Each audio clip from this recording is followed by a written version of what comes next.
2.1 in Alex. Some of the problems in 2.1 want you to determine, is an expression a polynomial, yes or no? And it's actually easier to say what a polynomial isn't than what it is. So to break the rules of polynomials, you have to do something wrong with a variable. So this is an example of a polynomial. Okay. And what is not a polynomial? All of these break the rules of polynomials. X to a negative number, the square root of x, x to a fraction, x in the denominator, or x to a decimal. All of those break the rules of polynomials. Okay? So polynomials are made up of terms. Each term has a coefficient, a variable, and the exponent on a variable is a whole number. 0, 1, 2, 3, 4. Okay? So if you see negative exponents, square roots of variables, fractional exponents, variables in the denominator, or decimal exponents, those all break the rules. So is A a polynomial? No. Is B a polynomial? No. C? No. Square root of x. D? Yes. Now, it's not simplified, but all of the exponents, all of the exponents are whole numbers. So there's a 1 and a 1 and a 2. So if we were to multiply everything out and combine like terms, we would end up with a polynomial where all of the variables have whole number exponents. Okay? Let's look at one more.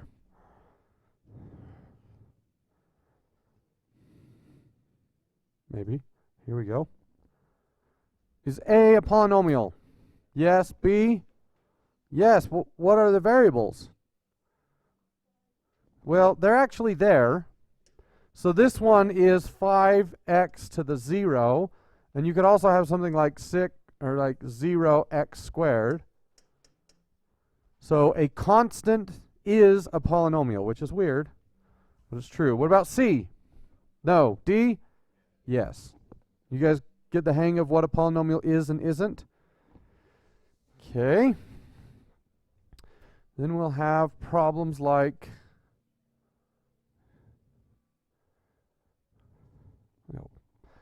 okay. Solve for y. So I'm going to pull a 3 out.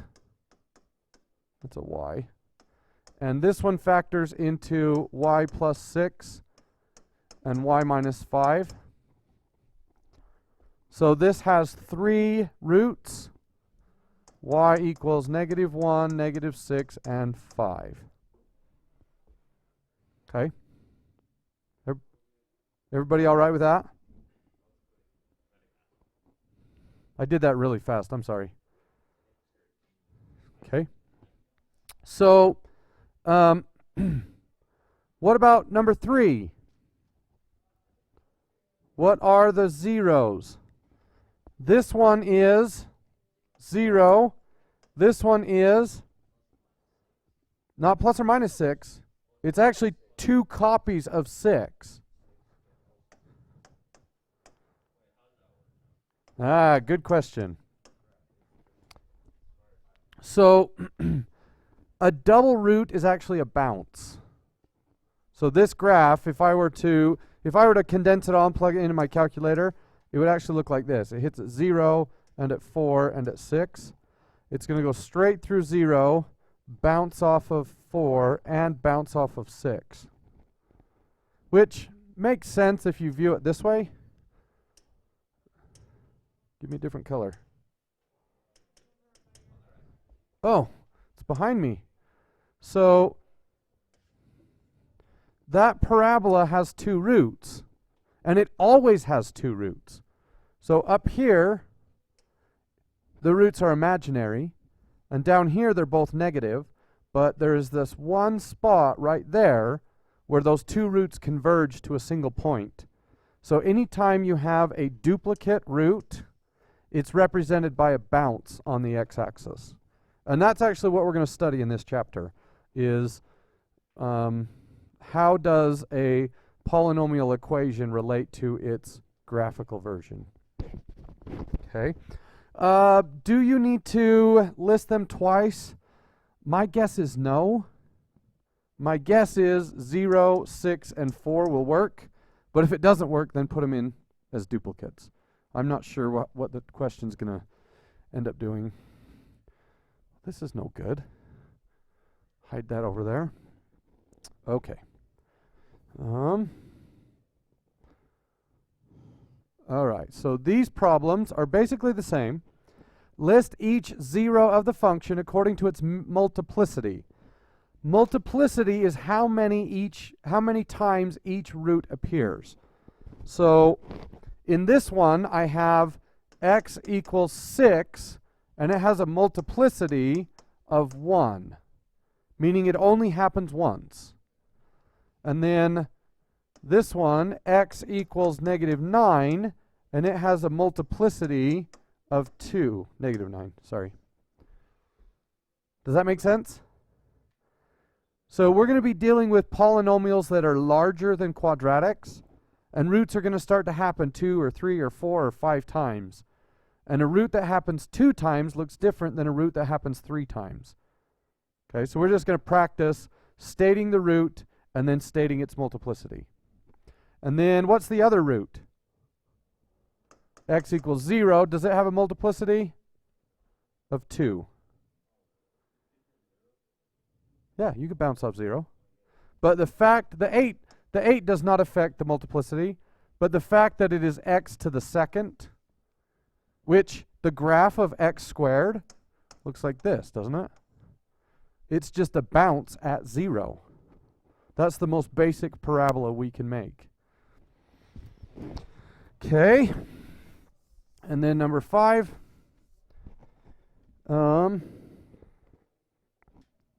Find a polynomial of degree 3 that has the following zeros, and luckily they're not going to make us multiply them together.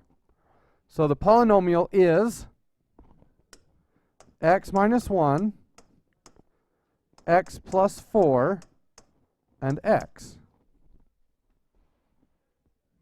That's it. So if you want to build a polynomial that hits the x-axis in certain places, you just create the factors. So I'm going to show that to you, maybe.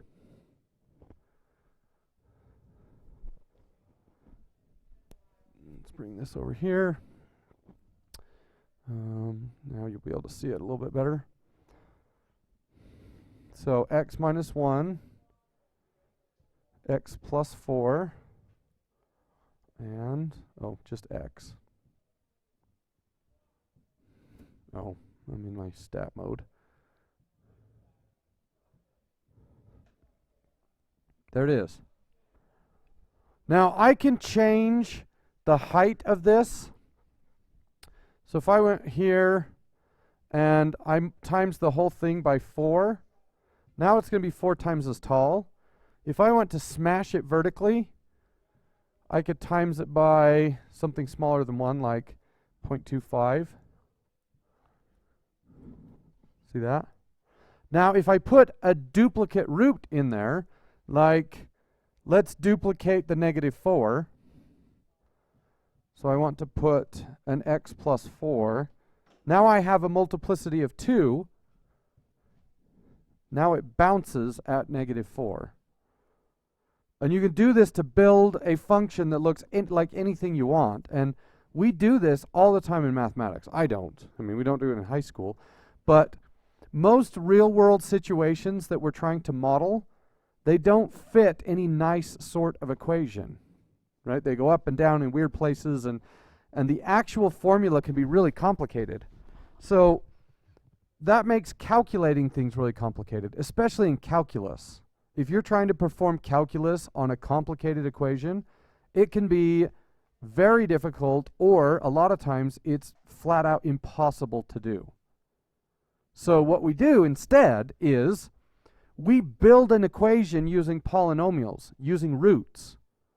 and we build it so that it matches the equation as close as we need it to be. Let's go here.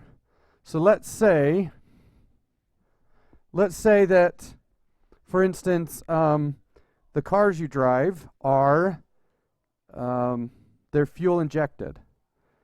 Old cars in the 80s and before, they had a carburetor which basically had a little gas tank next to the engine with fuel in it, and then they sent air through it into the engine, and that air sucked up gas, and it just squirted little bits of gas into the engine.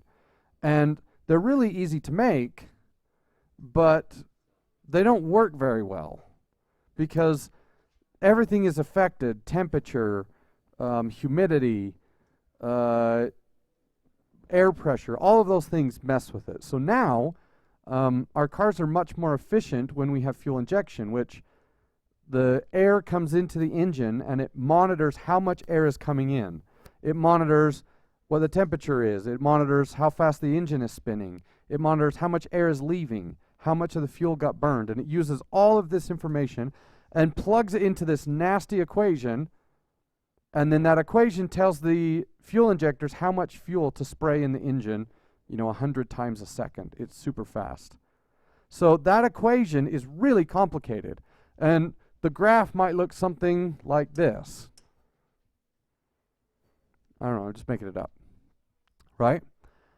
And it might be really hard to use that equation in calculus, which you have to do all the time.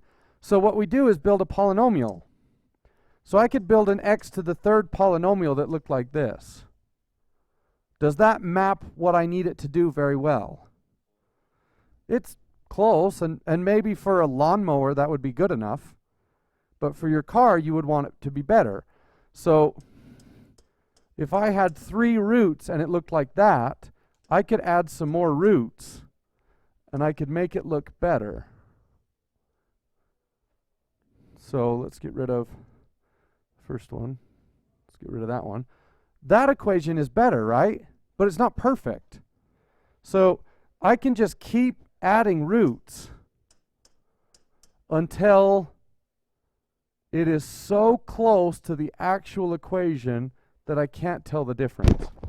And performing calculus on this is so easy you could teach it to a 3rd grader. So we use polynomials to make our lives easier, to make difficult modeling simpler. Now, you don't know that until you take Calc 2, which most of you probably aren't going to go that far.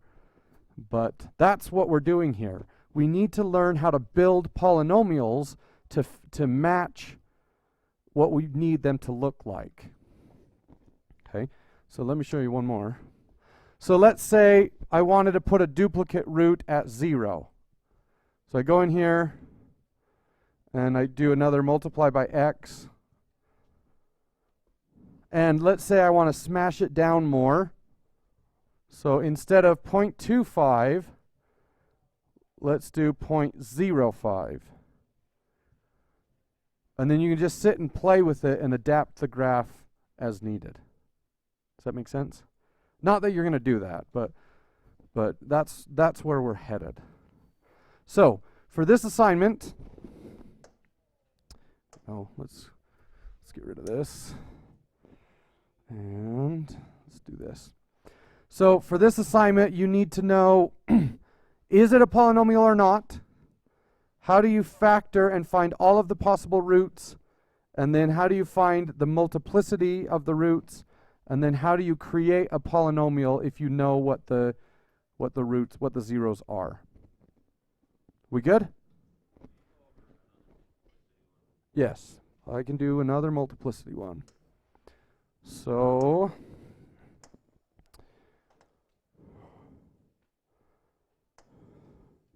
okay, this one has multiplicity. So x equals -11 with the multiplicity of, how many -11s are there? 1. Okay, and then -8 has a multiplicity of 1. 11 has a multiplicity of 2. And then 4 has a multiplicity of 1. Does that make sense?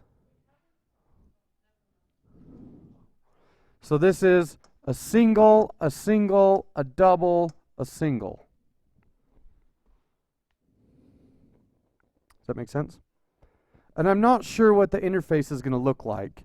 I think it will say something like multiplicity of 1, and then you would do negative 11, negative 8, and 4.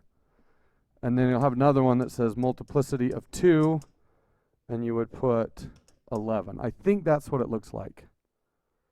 And then if there's a multiplicity of 3, then you would write it out. Okay.